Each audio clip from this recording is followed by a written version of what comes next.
that means it is time for the voice of the land.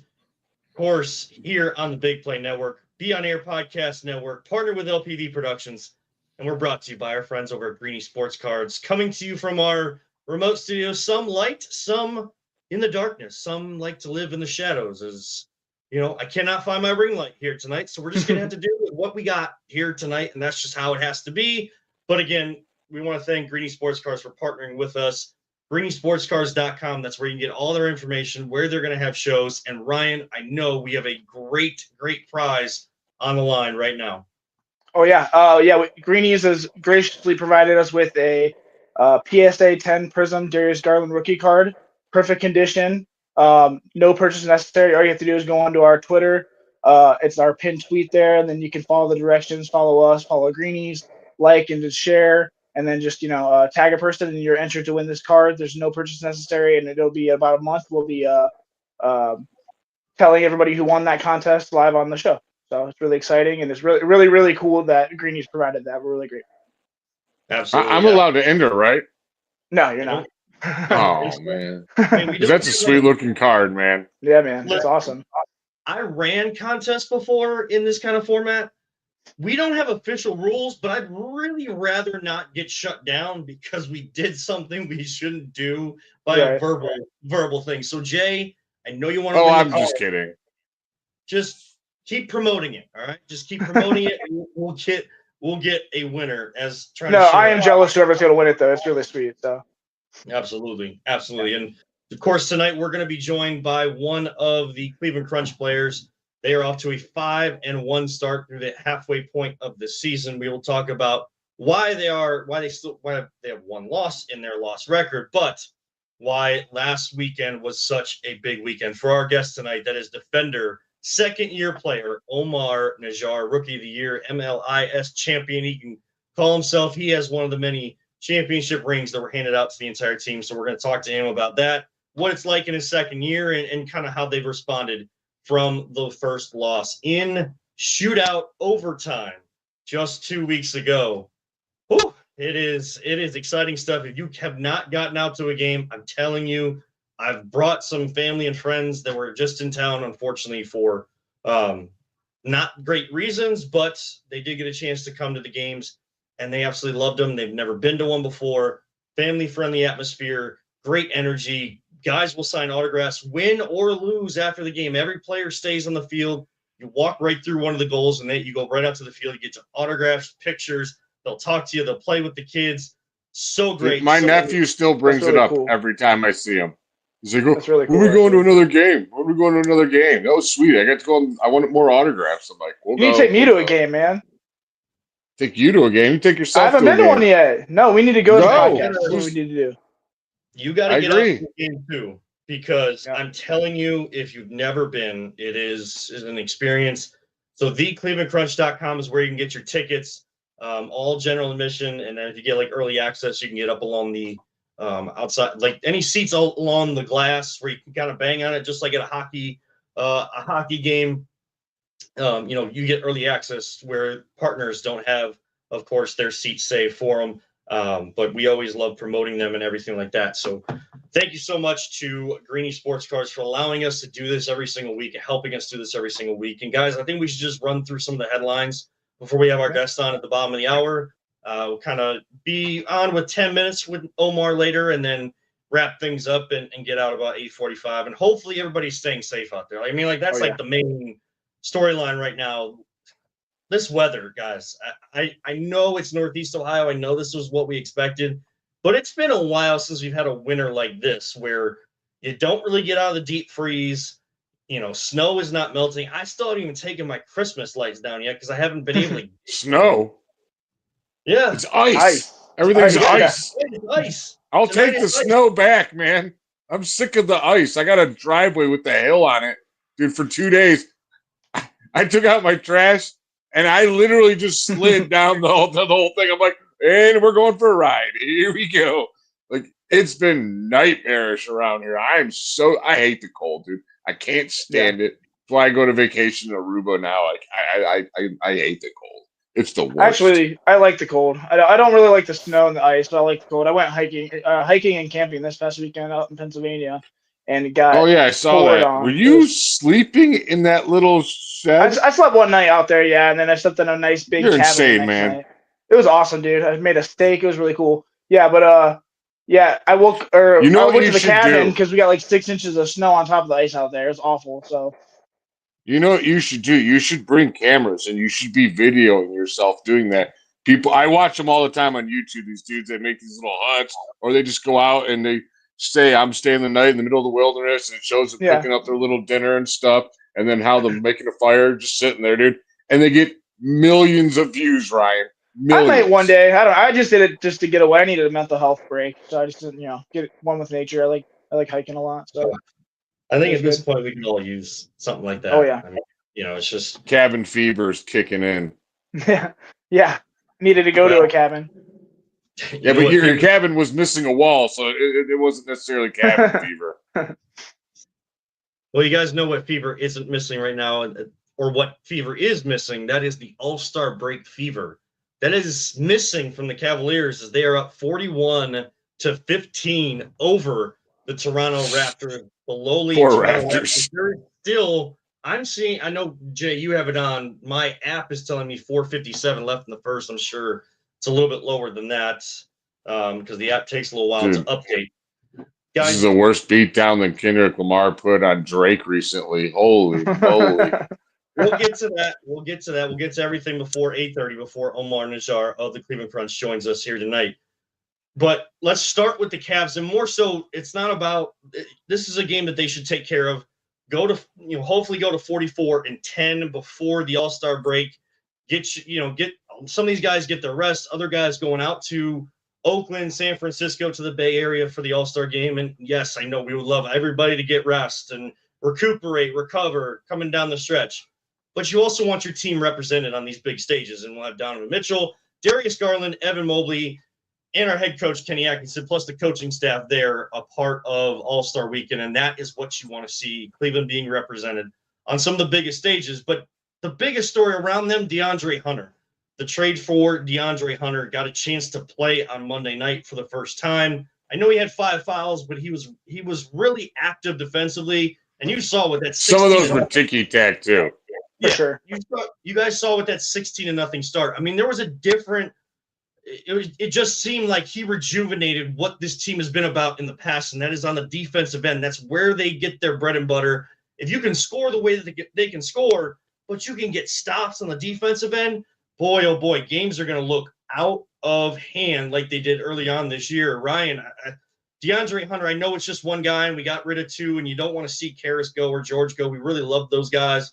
Right. Karras is really coming into his own. I know he was come back from injury, but this is what we've been asking for as a defensive wing, a 3-and-D wing.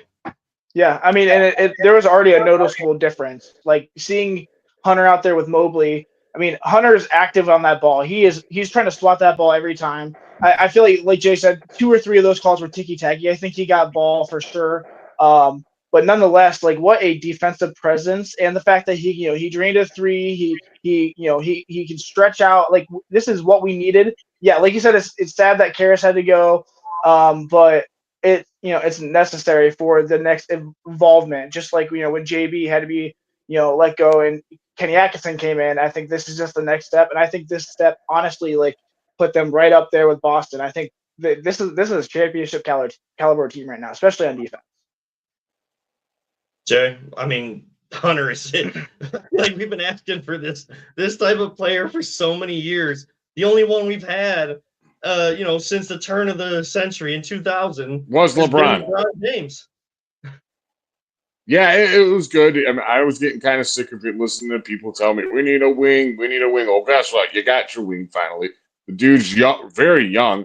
It's the guy the Cavs, from what I heard, they wanted to draft, but then they took him, and I think, they take Garland right after him? Yes. Yeah. I mean, he's averaging right 19 points.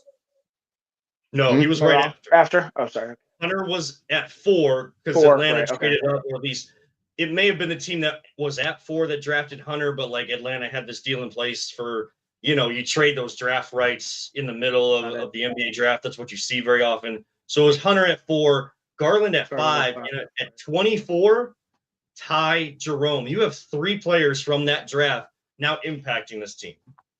Oh, and dude, I cannot give that guy enough praise. Ty Jerome has just been a godsend. Like, holy moly, where did they get this guy from? He might win Sixth Man of the Year. I mean, if not, he's going to be considered for it and in the running. But to our point with the new guy, I'm really glad. Like, it's great having this depth, but when we get to the playoffs, they weren't going to play that many guys anyways. So you pretty much got took 2 quarters and got a 50-cent piece for it, more or less. You know what I mean?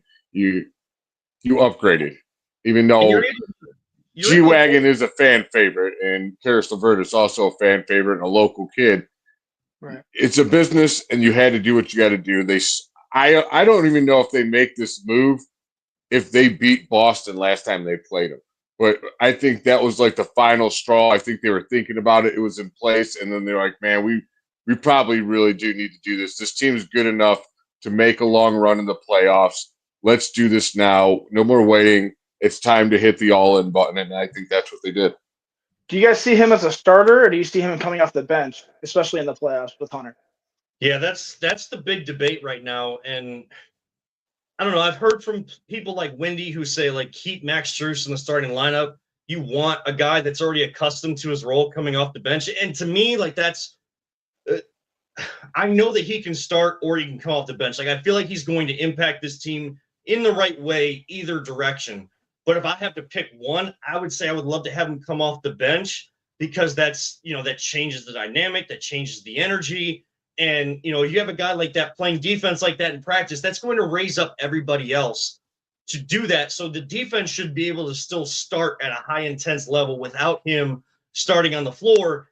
What was he accustomed to in Atlanta? He was coming off the bench. When you're at this point of the season and you're kind of in the mode of a role, I don't know. It just feels like, instead of messing with it and maybe looking at it next year, because we have him for a couple of years, I don't know, Ryan.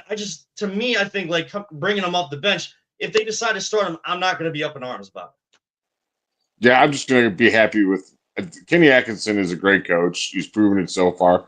Probably going to be coach of the year. If not, you're running for the guy who was your coach last year, JB Bickerstaff's in the running with him. So I don't know. I ain't worried about who's starting. It's more important who finishes the game to me. Some nights he's probably going to start. Other nights he won't. I don't think that spot really hasn't gotten locked down by anybody so far. Yeah. And I don't really see it getting locked down anytime soon. Strus started tonight too. He did? He was able to play tonight? Okay. Yeah. So, and again, that's kind of like they're going to have to figure out rotations. And remember, Isaac Okoro and Dean Wade aren't able to play right now. They're still hurt. They're coming back, but they're still hurt. So you're going to, like, Isaac Okoro, a defensive threat that you can put on the best player. Well, now how do you deploy him and Hunter when they're on the floor together? Isaac Okoro not as great as hitting the outside shot as Hunter. Like, how can you do that? So it's going to take some time. If we see a bad game from this after the All-Star break, don't freak out. If they got a tremendous game, like they're off to a great start tonight, don't overreact to it. It's going to take some time, but you have to trust this core 4 because that's who you're still relying on to get everybody on the same page. And by the time mid-March comes around, mid to late March, you got those last 2 or 3 weeks of the season. That's when you really want to be hitting your stride with these new lineups.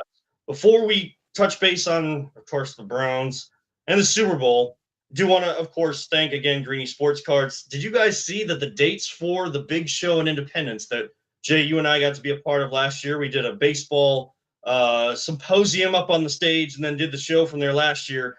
That has dude, I'll never forget that day for fun and horribleness at the exact same time. Those Ryan, go ahead. Go ahead. No, we're on stage, right? And if there's a picture and I show it's like we're talking to Curtis Danberg from the Guardians, and me and Kevin are just smiles and like so happy to be talking baseball. We get done with this segment. We walk off the stage. We're getting ready to go to our table to talk more Guardians. From that point A to point B, Shane Bieber's announced that he's out for the whole season. And just think about what we thought about the season was going to be and what it ended up being. but there's a picture, and it's like pictures say 1,000 words, and it's just like we're like, yeah, and then the next one we're just like, ugh. Just the most sad faces. I'm like, wow, that was a difference of literally 30 seconds, but it is a great time to go to that Independence. I saw Jeremy Levine at the Sports Awards, which I had an absolute blast at. If you want, I can tell you guys later about that if we have time. But yeah, it was great to see him. He was telling me he's looking forward to having us back there again. Well, Nice. hopefully, save the dates, April 25th through the 27th. That is, of course, I think that's the Saturday or Friday of the draft is April 25th. So April 25th through the 27th, the Great Lakes Collectors Convention, their big one, over 300 booths. That is going to be at the Independence Fieldhouse, May 16th to 18th. Greeny's is going to take over Charleston, West Virginia. 500 plus tables in Charleston, West Virginia. May 30th to the 31st, that's the Medina County Fair. We talked about that one last year. That is a big event and I think it's kind of like that crossover more with the pop culture.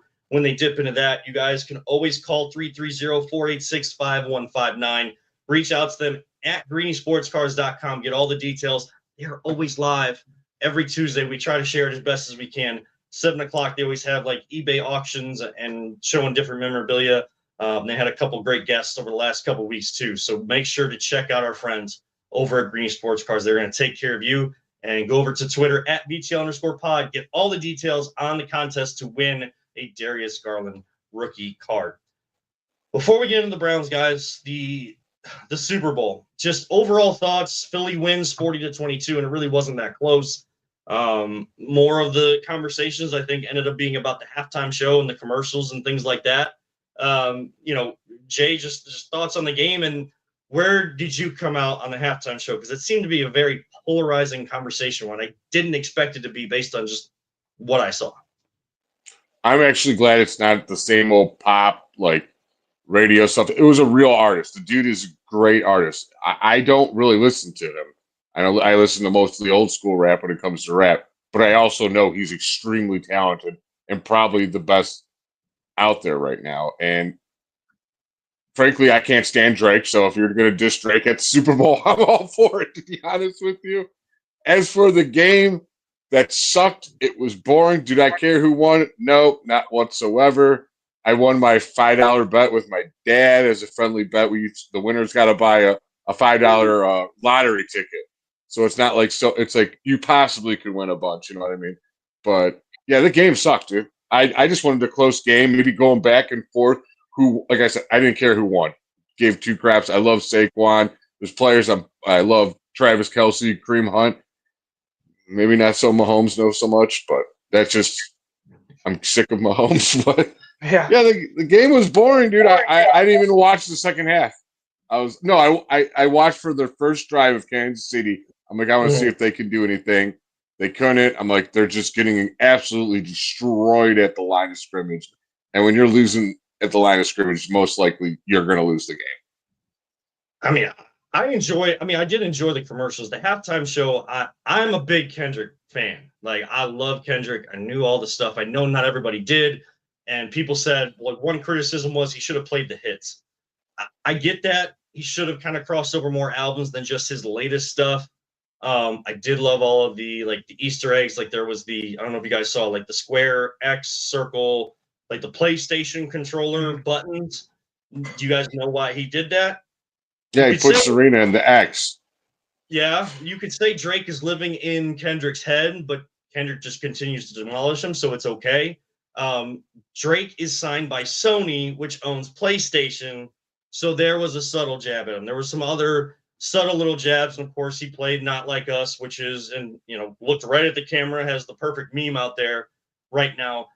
My only thing with it is I love that watching and listening to Kendrick, he's just not a performer. I think that's the thing. Like, I feel like the halftime show of the Super Bowl needs fireworks. It's almost like a pro wrestling event where there's just action everywhere going on. It just felt like a lyricist. He is a great lyricist.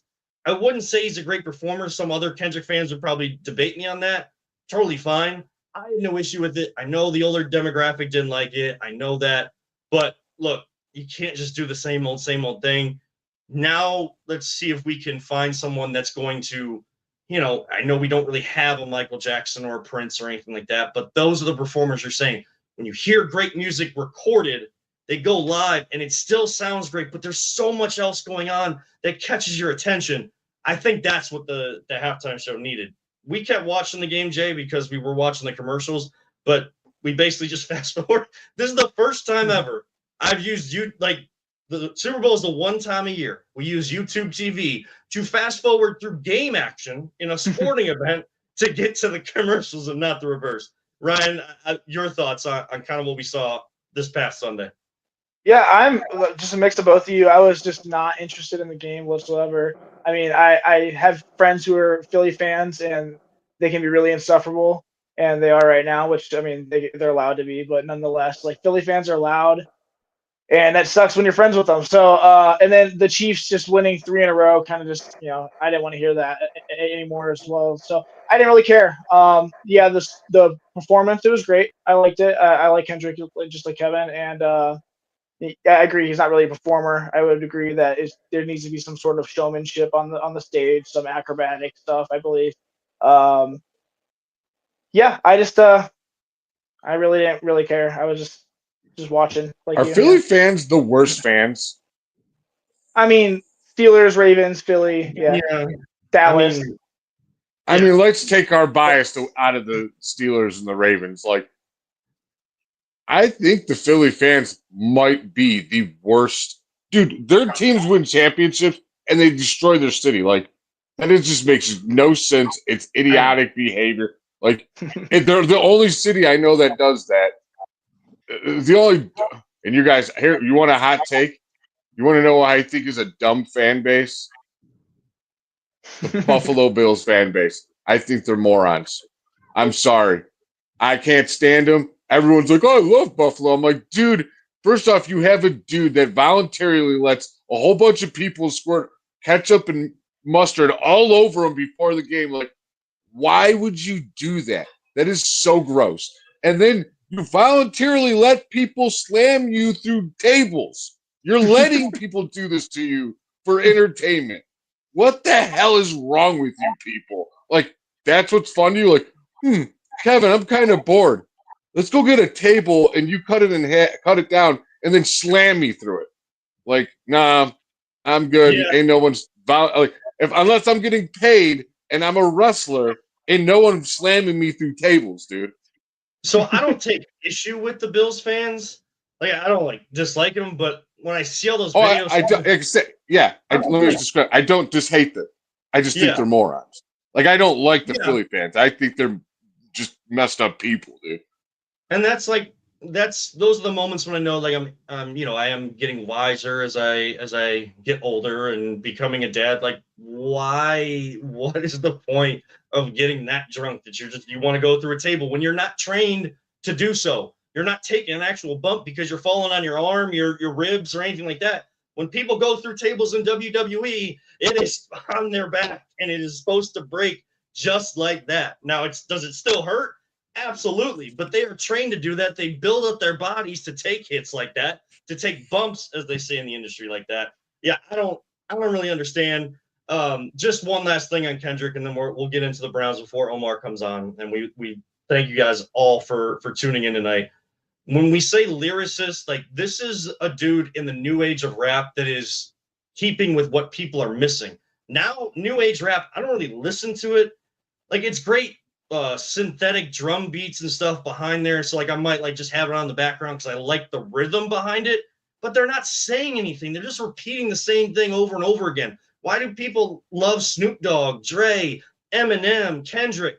It's because, like, the flow is there. I think, and this might be a hot take, I think the game of rap on the female side is better than the male side right now, just because there's more lyricists on that side, and you're getting that actual flow and rhythm of the song instead of, you don't even understand what they're saying. They're just mumbling through it, and it's literally called mumble rap. I don't know. I can't argue. I got no opinion on this, Kevin. I don't listen to anything new rap. That's why I know Kendrick Lamar's a great artist. I never listened to him because I don't listen to anybody new because, like you said, a lot of stuff Yeah. you're complaining about. It's just different. I grew up in a different era of rap, and I'm not saying they're not talented. It's just not my cup of tea anymore. Yeah. Give me my Bone Thugs and Harmony, Tupac, Yeah. and Biggie. I mean, and again, songs are actually like saying something. Now it just doesn't say anything. Like if I'm flipping through music and hip hop comes on, like the only times I stick around with the song is like it's more times right now it's the female rappers because like I feel like I'm getting that old school flow there on that side of things. Should I say that they're better than other rappers? I don't know, but I'm just saying it catches my ears more than some of the other new acts out there. Probably ruined it for me. Drake ruined it. Drake ruined it by Yeah. killing XXX allegedly. The second that dude's like big hit is started from the bottom. Now we're here. I'm like, wait a second. It wasn't that dude on Nickelodeon? You weren't from the bottom. What are you talking about? And then everybody loved him, dude. It was just sensation. I'm like, he's a BSer, dude. He's no. It's like, to have his back a little bit there, and this is not a joke because this was serious stuff. If you saw the documentary or you heard about the documentary about people working for Nickelodeon and child actors and stuff, horrible stuff going on. So, I mean, in a way, while it looks all great on TV, you don't know what he may have been going through at that time to consider that the bottom. I'm just saying, just trying to, keep that out there. I know we only have a couple minutes before Omar comes on. Jay, you and I kind of got into a discussion on Twitter, and this is exactly what we do on Twitter. Like if we don't agree, like we're gonna argue our point. Oh, I don't care. But it never. I don't get upset because guess what? No matter what we debate, ain't nothing what we say is gonna happen. We have no control over the Browns, so why would I get mad at your opinion and vice versa? So you got Myles Garrett still strolling down some radio row right now, still claiming his story, and I don't fault him for asking for a trade because look at what we've dealt with, especially since 1999. I get it, but then when you say like, "Oh, I love Cleveland," but you only mention like once, and you say, "But," hearing that I don't know that he's the leader that people thought he was in the locker room either, and it felt like the old first few years selfish Myles listening to that, and things have turned for me in my head, that's for sure. Well, let's take a break. We'll get back to that. We'll continue that discussion. But a team that is, I wouldn't even say on the rise, is a championship caliber team, and more people in Cleveland should take notice of them. That is the Cleveland Crunch. They are off to another great start, leading MLIS. They have a big rubber match with the Toronto Crusaders, Canadian Crusaders. They've been saying it both ways. I don't know. I'm going to get that figured out when I call the game on Saturday, but this Saturday night, 7 o'clock, Soccer Sportsplex. Get any tickets that might be still left. They've sold out the first 3 home games. Get your tickets now, theclevelandcrunch.com. Second-year defender Omar Najjar is on the show with us. Omar, it is Kevin, always positive Jay, and Ryan here with you. Appreciate you taking the time. You guys are off to a flying start, and you are having a heck of a season. What has it been like for you here in the second season, just being able to take those leaps and bounds and growth this year? Well, first of all, thanks for having me. But I mean, it's been good. I'm obviously happy with how things are going, and I owe it a lot to last season. I know Coach Manfoot kind of was telling me throughout the season, I'm going to ease you into it. I don't want to just throw you in the deep end kind of thing. And so throughout the season, last season, I was kind of in and out of the lineup, playing kind of inconsistent minutes. And then playoffs came, and just somebody went down sick the day of the playoffs. And so it's kind of like, all right, Omar, like you're in. And so took everything I learned last year and I've tried to bring it into this year. And so I think it's been pretty good so far. I mean, last year was your rookie season, correct? Correct. And you win it all in your rookie season. Yeah. How do you not – I mean, you're a young guy. You're upcoming on this team. How are you not resting on your laurels? What are you doing to prepare to be like, all right, we won it all. What are we doing now to get even better? Because I'm sure you're probably seeing a lot more intense play because you guys now are the champions with the target on your back. Yeah, it's been interesting. I think the game against Toronto that we lost was kind of the kick in the teeth that we needed a little bit. I felt maybe a little bit of complacency in the group.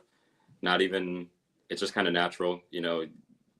It's hard to stay focused for every single game after, you know, winning a championship, undefeated at home, all that stuff. But yeah, I think losing that game, you just get that feeling that there's nothing worse, and we don't want to have to feel that ever again. So that's kind of been the motivation to keep going. It's unfortunate that an injury is what allowed you to play the game, but obviously it's a blessing as well. You said you started right before the playoffs, and then you ended up winning Rookie of the league that last year. What did that accomplishment mean to you, just by having limited playing time and then really stepping up in the playoffs? It meant a lot, just because I knew that I had it in me. I knew I had the ability to be a key part of the team, you know, play my role as well as possible. And so being recognized for what I did for the team, it does mean a lot. Omar Najjar is our guest, second-year defender for the Cleveland Crunch. 10 goals on the year, 4 assists. I think 13 goals in your career now after 3 last year, 8 assists, 21 points, but having a stellar year. I got to tell you, Omar, calling the games from up top, I could tell that you were a star in the making, just the way that you move, your knowledge on the defensive end, the way that you rotate and help. And it has to be learning from guys. And I know that Bobby's hurt right now, and we're wishing him all the best to get back. But him and Dave, who have been here since the beginning, learning that position back there from those guys, you got to be soaking up so much information, even if they don't even realize you're doing it.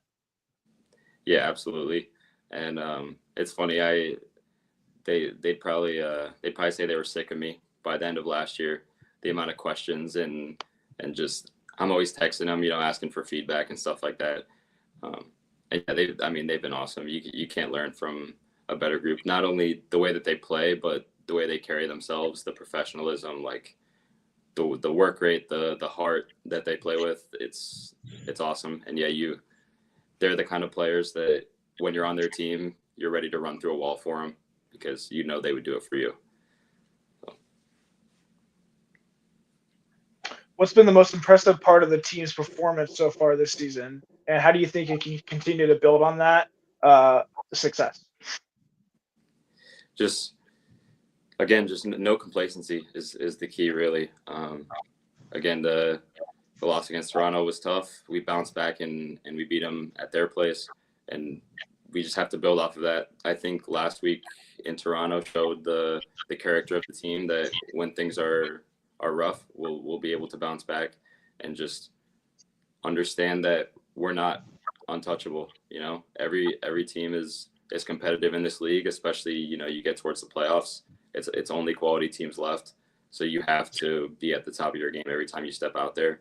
And especially it's the fans as well. We have the best fan base, the best following of any team by so far, that it's almost like an obligation to perform well for them because of what they do for us. Omar, So let me take was going to be my next question is, how much are you feeding off these great Cleveland fans? And pretty much answered my question for me. Well, Omar, let me take you back to these games with Toronto, the last 2, and of course, like you said, losing in the shootout 8-7 at home, and then getting the win. Both games kind of taking the same track. One team down by 3 goals in the fourth quarter. You have 2 big goals in the fourth quarter. My wife and my kid, we were all here at home, since I don't get to travel with you guys and call those games as much as I would love to. But we're sitting at home and we're cheering and getting up. Just talk about those moments when you guys were down 7-4. What was the message in those huddles, and what is it about this team? Explain to I know what it is, and we know what it is here on the Voice of Land, but explain to people that haven't checked you guys out, what is it within this team that in situations like that, you guys never waver, you never panic, and always ready to come back in those matches? Yeah, I mean, it's huge from it's the veteran presence from a lot of the guys that we have, the experience. I mean, we were missing our captain DJ and then Bobby as well, but Chris Vecco was captain on the day, and we're down 7-4, and we kind of go in for the media timeout, and he's just telling us like, stay calm, like we're still in this game, and he's like, the chances are there, somebody just got to put them away, kind of thing. But yeah, there was never any sense of panic or anything like that, and ultimately the thing was we were going to go out with pride no matter what happened, and so just we had to risk a little bit to get those goals back, going sixth attacker, and yeah, it was just we had to grind it out, and we had to do it together. Everybody from the guys who played the most minutes to the guys who were playing in and out of the lineup that day. Everybody did everything that they could, left everything out there, and that's all we could really ask. And then the result took care of itself. And one of those guys was Brian Kern, who puts home the winner. You were kind of involved in some of that action to win the ball back. Piwu sends it off the wall perfectly to Kern, and he just slots it home. Now you guys are 1-1 against this team. You guys have had a training session already. Where is that mindset at going into this one? Yes, you've gotten the revenge for the loss, but you lost at home, where that doesn't happen very often. What is the mindset trying to come into this rubber match against this team that you probably will see down the line in the playoffs, but right now all you can do is play this match against them? Yeah, so before the first game against them, we were first and second in the table, and ultimately we had to win at least 2 games to stay at the top of the table. And so we told ourselves, like, look, we have to make sure we win at least 2 out of 3. Obviously you won all 3, but they're a good side, it's going to be tough. And once we lost that first one, we knew we needed that one in Toronto. And then this weekend, it's still the same. It's all business, and this is just as important as a playoff game to us. So, Brian, Jay, you got more questions for Omar tonight? Yeah, I was gonna let Ryan go, but here's a fun question for you to get off your talk. Me and my nephew, we consistently argue about this every time we talk soccer, and I'm not super knowledgeable on it, but we always go back. Who is the better soccer player, Messi or Ronaldo? to me, it's not even a debate. It's Messi every day of the week. Thank you. See, if you said the other way, I was going to cut your mic. I really hope he doesn't go on my nephew's side, because he thinks it's Ronaldo. I'm like, no, man, it's not. I listen to soccer people, and they're telling me it's Messi by far. Yeah, you got to respect what Ronaldo did for the game and everything like that. But to me, it's not a debate anymore. It's not. I mean, Messi can do it all, and that's the type of players that you love to watch. And Omar, I got to be honest with you. I know throwing a lot of praise at you, and it's just going to continue to motivate you to do better. But you are one of the players that, I love watching the entire team play. But from last year to this year, I've loved to see your growth. Love to see that again, that action, just understanding where the ball is going to come off the wall. Again, the rotation on defense. Keep up the great work. We appreciate you taking time tonight, and let's go get another one on Saturday night. Will do. It means a lot. Thank you. Absolutely. That is Omar Najjar of the Cleveland Crunch, second-year defender, joining us here tonight, guys. That's, you hear the humbleness in his voice, but very matter of fact, very succinct, and it's just you talk to all these guys, and it's like that. They're not willing to talk about the playoffs yet. All they want to talk about is this game coming up, because they want to win the first quarter, and that's really what their main focus is. There's 4 quarters in indoor soccer, unlike the outdoor game when there's 2 halves, and they want to win every quarter. Like, that's their thing. 1 quarter at a time. It's not even 1 game at a time. So all their focus right now in training is how can they come out and set the tone in the first quarter. Like, that's the type of team you can get behind, especially here in Cleveland, because that's the mindset that we're looking for. We talk about the he gets us, they get us, she gets us. I'm telling you right now, the Cleveland Crunch, while yes, they were gone for a while and then they came back, nothing has changed. They get Cleveland, they get us, and it is just such a great atmosphere. Ryan, we got to get you out to a game. Yeah. I haven't been to a Monsters game either, but I just got tickets for March, so I'm starting to go to them. So next is a Crunch. Yeah. They're closer to you. The Crunch is closer to you than our studios too. Oh, nice. Yeah, it is on the west side, isn't it, Kevin? Yeah, it's on the west side. Oh. Yeah. So it's like, man, it's off of 480. It's like for me coming from the east side, it's like the second to last exit before you get to the turnpike, before you get to 80 coming off of. Yeah. So it's right there. I think Lorraine Community College has a campus there right off that exit. And if you go left, you're going to North Ridgeville. You're going to that Victory Park that always has like great inflatables, and I played ultimate frisbee there. Like, it's a huge area, but as soon as you like come off the highway right to the right, it is like the Sportsplex is right there off the highway, so it makes it very accessible for everybody. And then of course Cleveland State, there get to host the semifinals and finals of the men's and the finals of the women's this year in MLIS and WLIS this year. And I got word, and I'm going to make this announcement to you guys and whoever else is listening officially. It is an honor and a humbling experience that I get a chance to call indoor soccer games at the place that I went to as a kid to go watch them. So really looking forward to that in April. Nice, dude. Awesome. Good stuff. Yeah. So find MLIS Pro on social media. Plenty of links on where to get tickets, because there's going to be plenty more room for the wide Crunch fan base and any other teams, their great fan bases, to come and watch games. We were talking about the Browns before, and we'll kind of just quickly wrap up. Ryan, I want to get your prospect as well. And this is kind of leading into draft talk with prospects. Jay, we were kind of indicating we had a back and forth, and it's this thing about, and I know the Nathan Zaguro Cleveland Browns Daily went viral for this yesterday.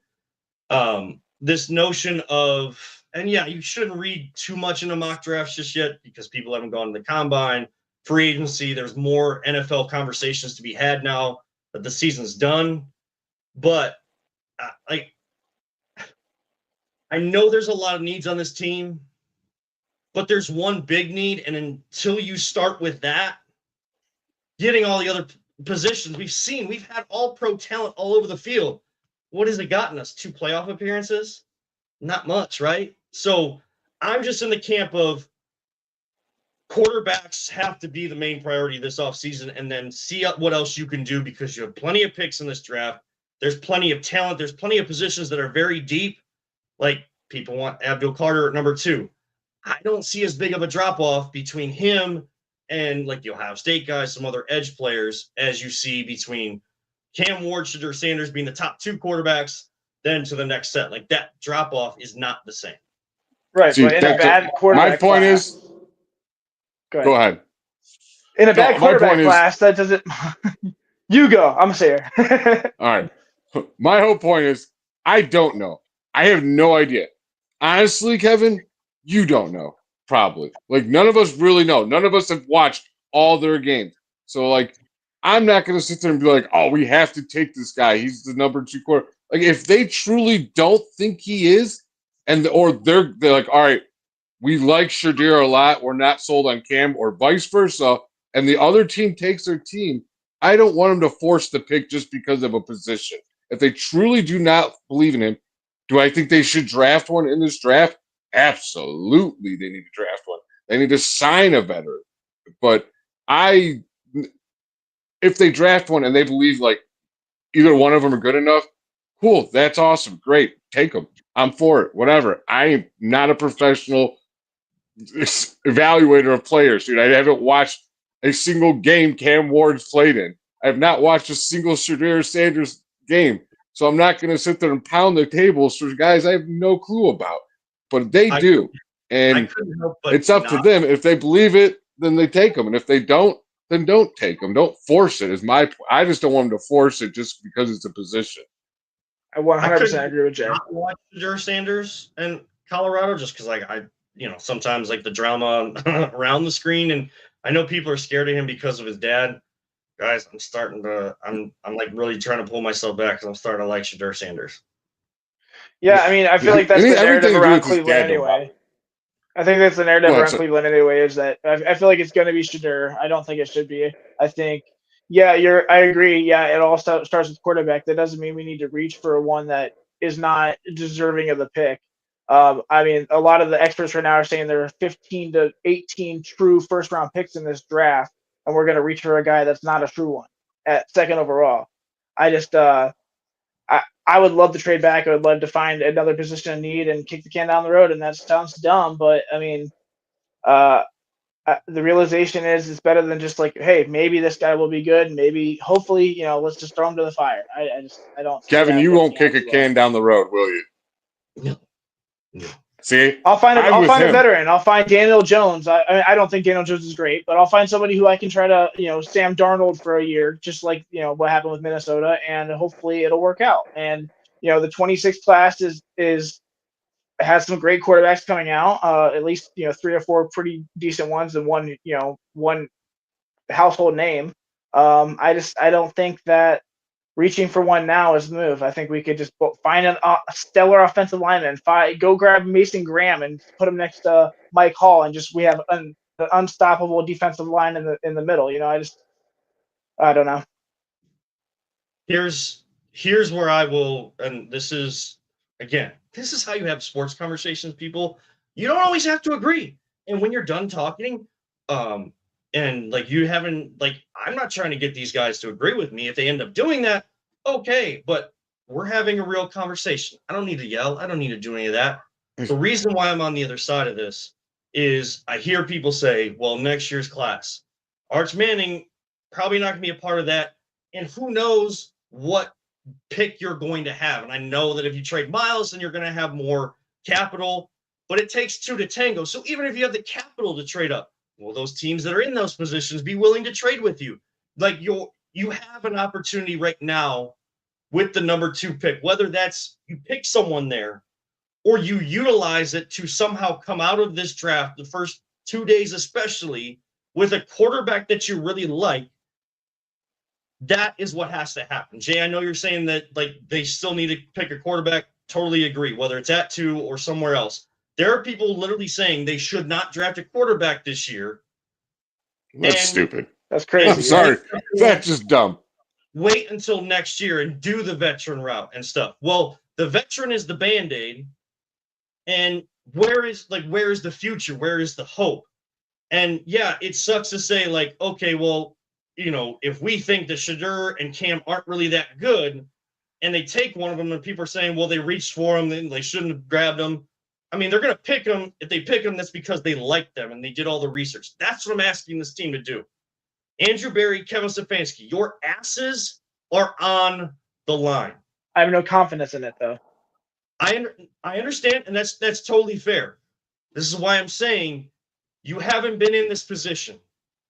You're going to need to learn very quickly what it means to be at the top of the draft and vet out every great option. If you decide when you've gone through every single step that Cam Ward and Shedeur Sanders are not right for you, they are not the right fit. Tavis Powell has talked about this countless times.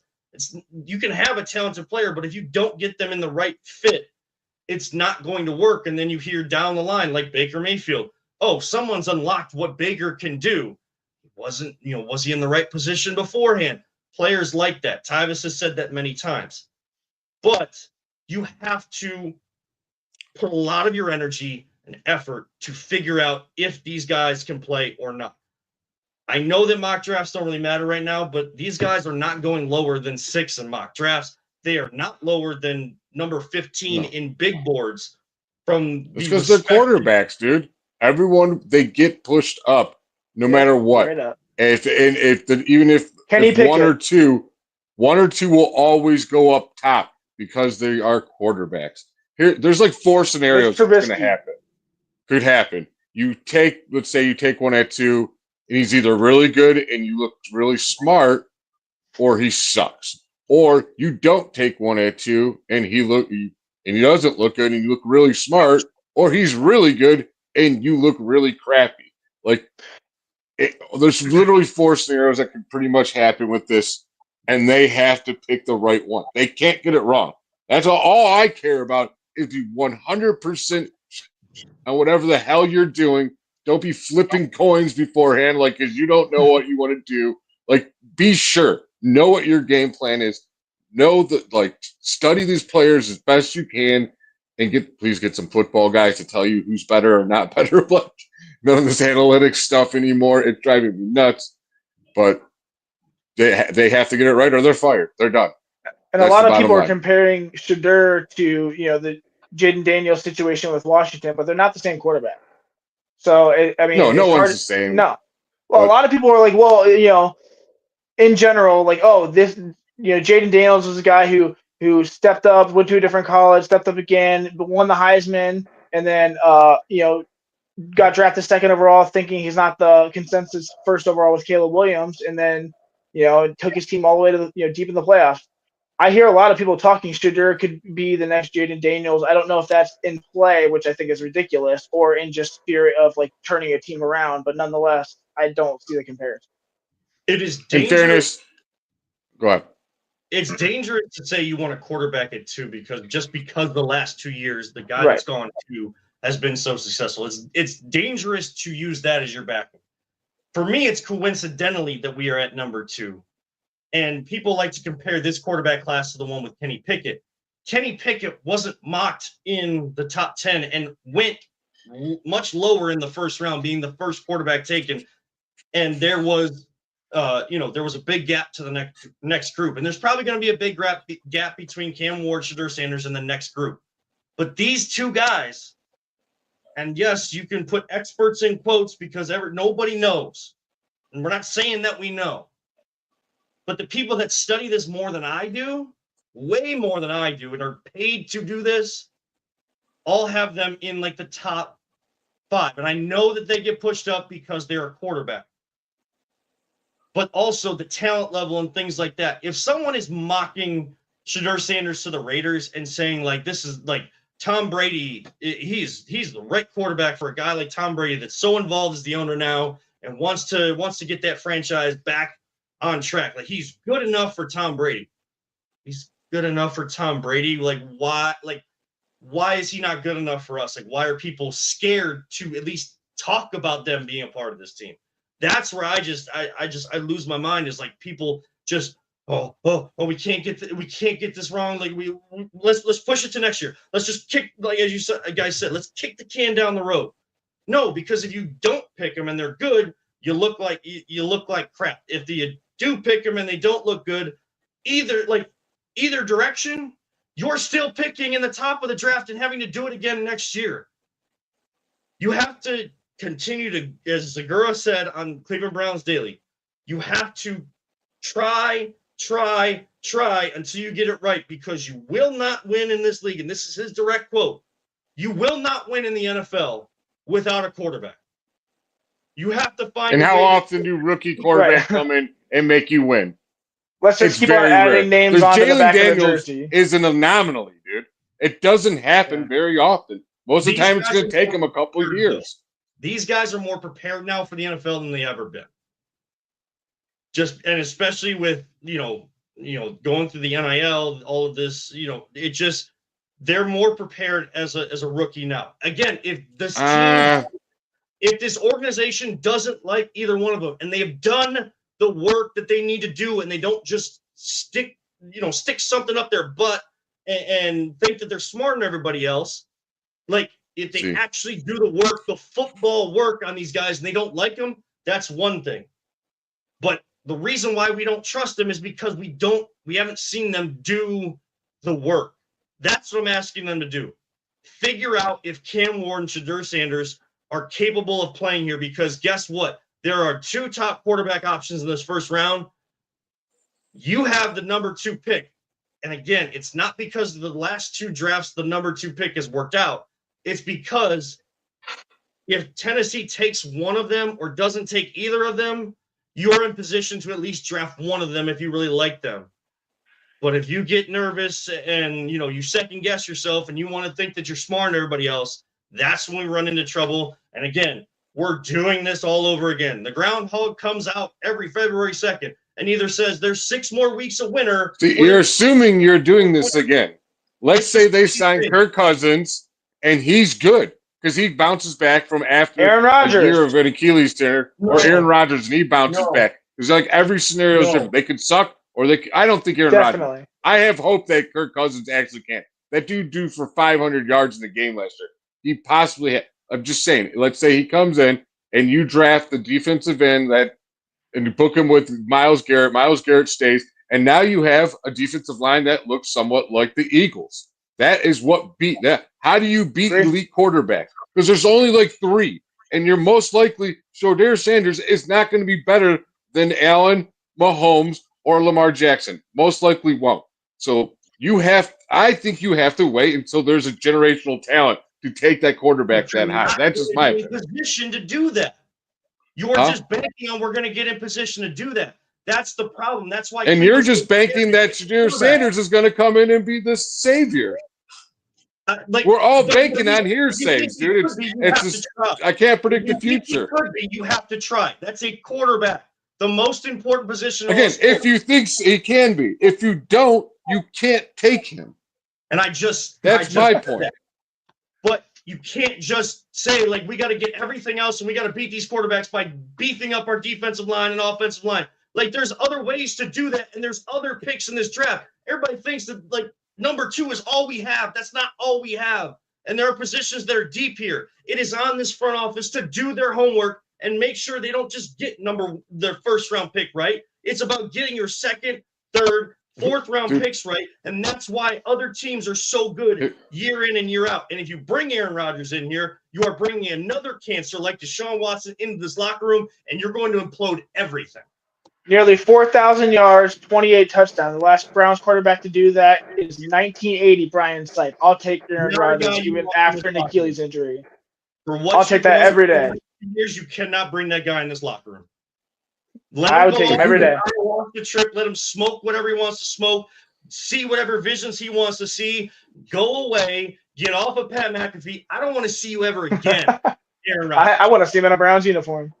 But here's the thing. Like, I don't want Aaron Rodgers. I could actually argue him because what quarterback has ever been good at the mess that is the New York Jets? The only time Aaron Rodgers has been bad is when you're stuck with the Jets. And Bernie Kosar has told us so many times a quarterback is a benefactor of what's around him. And they have no line. He won one. Yeah, he won one. He did win one. He won one. Right. How many of the Browns won? That was near the beginning of his career and did nothing after. And just turned into this. And how many MVPs did he win? Dude. Oh my God. This is, I think, the first time me and Kevin have actually had a good, heated, friendly debate going on. I'm just chilling, bro. Oh, no. I enjoy it, dude. I love doing this. Like, I love the passion between all of us and having that great opinion. And, like, let me get my guy in before we get out of here. Because, yeah, like, that's exactly what I was going. We're talking beginning of draft. We got like 2 seconds left or whatever, but I do want to. I know you're excited about this kid you were talking about, Ryan. Take it, Ryan. You have the floor. That's not long. In the rough. Let's hear about a prospect we should all be keeping our eye out for throughout the 3-day NFL draft. All right, man. I have an offensive tackle out of Kansas named Logan Brown. He's specifically played right tackle. He played left tackle one game in college, but he's pretty much a right tackle. 6'6", 315. Allegedly runs a 5 flat 40, which is super fast. Big boy runs super fast. Crazy. He was a 5-star recruit in 2019 and the number 7 overall prospect in high school. He wasn't a full-time starter until his 6th season in college, though. Mainly because he committed to Wisconsin. He redshirted with a torn labrum his freshman year. He filled in the next 2 years, played about 23 games and didn't start. And then in 2022, he started 3 games with Wisconsin and then was kicked off the team because he allegedly hit a teammate during practice. Left Wisconsin. Allegedly? Well, I mean, they said an internal incident. But, I mean, 24/7 Sports reported that he hit a teammate during practice. Red flag, that means Browns. Browns all about the red flag. AFC North in general. Then he transferred to Kansas. Go ahead, what? No, I don't know like when teammates fight each other, but when you're playing hockey or football and you're playing that physical, it just sometimes it just happens. And I don't know. I don't know. I want to put that as a red flag on someone. Now, if it's like he hit his girlfriend or something, okay, that's a red flag. But in practice, in the middle, probably in the summer, hot, they probably got into it, threw a punch. Coach just didn't like it, and they might not have any room for that kind of stuff. But Yeah, that's my perception as well, but I wasn't there, so I don't know. He Yeah. transferred to Kansas, and then he hurt his leg and missed most of 2023. So 2024 was his first time starting this past year, and I watched quite a bit of this film actually. And this dude is a beast in run blocking. He is so fast. He's got heavy hands. He likes to hit. He's like a bulldozer. He is the man at point of contact, and he can get pretty much anywhere. He is really, really fast. He's got a long frame. He's naturally gifted and athletic. He has a really, really strong grip, really good power, and he is a firm anchor as well too. I noticed, like, no one's moving him. If he wants to move somebody, he's going to move them. And he's got the speed to do it. His film in pass protection is a little rough because rough to view because Kansas gets the ball out so fast that like everyone looks good, so it's hard for me. I'm really excited to see some one-on-one drills during the combine, and then also going into the draft and stuff to see where this guy falls. I think he can be slightly late at recognizing his stunts that are in front of him. So in college, he was able to make up with that with his athletic ability. In the NFL, maybe he might not be able to make that up. He's going to have to read it a little better. I think that'll be on coaching. But I think he has the athletic traits to be a starting offensive tackle in this draft. And I think he's projected anywhere from like the 130th to 230th best recruit in this class, just because there's not a lot of film on him. There's some guys that have him like in the top 80. So there's a huge discrepancy. They're saying, some are saying he's like the 15th to 18th best offensive tackle. Some are saying he's like the 8th or 6th. So there's people who don't know right now. They're excited to see what he does. But the little issues, like I said, he can be slight on his recognizing his stunts. His injuries are a little concerning with the torn labrum, and then the knee. Obviously, his age is, he's older now. He's a 6-year senior, and then that internal issue of hitting a teammate is also a concern. But for a late round, I'd say 4th or 5th round pick, I think this guy could be a steal if he has the right coaching. I only said red flag because football is so physical, and like those skirmishes, those fights are going to break out, and like to be, to have that be on your records, like stand out, it feels like, again, we don't know, we weren't there, so we're not gonna fully speculate, but it just, like, to me, hearing that, it hits me as there's something more than just the typical like football. You're going against each other every single day in practice, especially in college, because you don't get preseason games, you don't get to hit others until your first game. So like that's what I'm saying. But of course, say all of that in jest, because we've seen the Browns, and they're one of those teams that they always take a draft pick that they come back from break on ESPN or the NFL Network, and there's a graphic up on the screen for the unfortunate red flag history of a player that was selected, and it seems to be always the Browns that do that. So, I sometimes all you can do is really laugh through the pain, as the Cavs are up 88-54. Yeah, I'm looking. I'm like, wow. I don't need to. I think this is over. I don't think the Cavs are looking ahead to the All-Star break right now, guys.